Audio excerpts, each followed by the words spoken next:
ભાવનગરમાં દશેરાના પાવન અવસર પર ક્ષત્રિય સમાજ દ્વારા શસ્ત્ર પૂજનનો ભવ્ય કાર્યક્રમ યોજાયો હતો। ગાયત્રી મંદિર ખાતેથી ભવ્ય રેલી કાઢવામાં આવી હતી, જે નવાપુરા સ્થિત ગ્રાસ્ય ક્ષત્રિય સમાજ બોર્ડિંગ ખાતે પહોંચતા વિધિવત શાસ્ત્ર પૂજન કરવામાં આવ્યું હતું। આ પ્રસંગે સાંસદ અને કોંગ્રેસના પૂર્વ પ્રદેશ અધ્યક્ષ શક્તિસિંહ ગોહિલ તેમજ ભાવનગરના રાજવી પરિવારના યુવરાજ જય વિરાજસિંહજી, ક્ષત્રિય સમાજના આગેવાનો અને યુવા સંગઠનના કાર્યકરો મોટી સંખ્યામાં હાજર રહ્યા હતા। દશેરા એટલે આસુરી શક્તિ પર દૈવી શક્તિનો વિજય અને ક્ષત્રિય પરંપરા મુજબ આ દિવસે શસ્ત્ર પૂજનનું વિશેષ મહત્વ ધરાવે છે।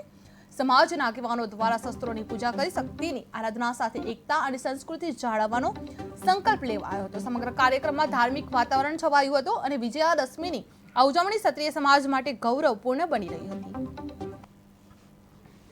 આજે દશેરાનો પવિત્ર દિવસ છે, ત્યારે સૌથી પહેલા મારા વહાલા ગુજરાતીઓને ખૂબ હૃદયપૂર્વકની વિજયાદશમીની શુભકામનાઓ પાઠવું છું। 9 દિવસ સુધી અનિષ્ટ તત્વોના નાશ માટે માતાજીનો સંઘર્ષ અને વિજયાદશમી તરીકે પણ આજનો દિવસ આપણે ઉજવીએ છીએ। રાવણના સંહારનો દિવસ પણ આજે આપણે ગણીએ છીએ। ત્યારે વિજયાદશમીના દિવસે માતાજીના ચરણોમાં પ્રાર્થના કરીએ કે આપણી અંદર રહેલા અનિષ્ટ વિચારો અને અનિષ્ટ તત્વો તથા સમાજમાં રહેલા અનિષ્ટ તત્વોના સંહાર માટેની માતાજી શક્તિ આપે। સાથોસાથ એક શસ્ત્ર પૂજનનું પરંપરાનું આયોજન અહીંયા ભાવનગરમાં આજે થયું છે, એમાં ઉપસ્થિત રહેતા આનંદ થાય છે। જેનું પૂજન થાય એનાથી ક્યારેય પાપ ન થઈ શકે।